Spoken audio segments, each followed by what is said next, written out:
Aujourd'hui, j'ai posé 10 mètres de caniveau type I. Donc je suis arrivé, j'ai fait mon implantation. J'ai terrassé donc 10,50 m de long par 35 de large. Le caniveau faisant 25 de large et 5 cm de calage en gravelette ou en sable sont suffisants.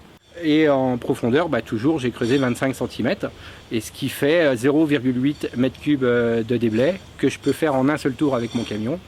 En temps de pose, le caniveau type M et le caniveau type I sont relativement identiques.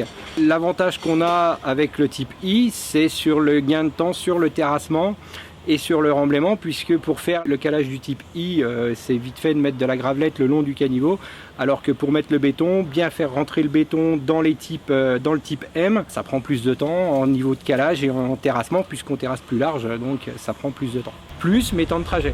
Donc plus je suis éloigné d'une carrière et d'une centrale à béton, plus je vais mettre de temps, surtout qu'avec le type M, il va me falloir 2 tours de déblai pour ces 10 mètres de caniveau. Alors que sur gravelette ou sur sable, même s'il pleut, je peux poser. Si c'est urgent, s'il faut le faire dans la journée, on va le poser même sous la pluie. Alors que le caniveau type M, ce sera beaucoup plus compliqué étant donné que c'est sur du béton. Le béton va vite être lavé, vite être mouillé, les caniveaux vont bouger, alors que sur de la gravelette, même s'il pleut, ça ne bougera pas. Le temps de séchage de béton sur le type M, il va falloir attendre 1 ou 2 journées suivant la météo pour le séchage du béton, avant de pouvoir faire rouler les gens dessus. Alors que sur le type I, le caniveau a déjà sa résistance intégrée. La gravelette s'auto-compacte toute seule. On peut faire rouler les gens tout de suite dessus.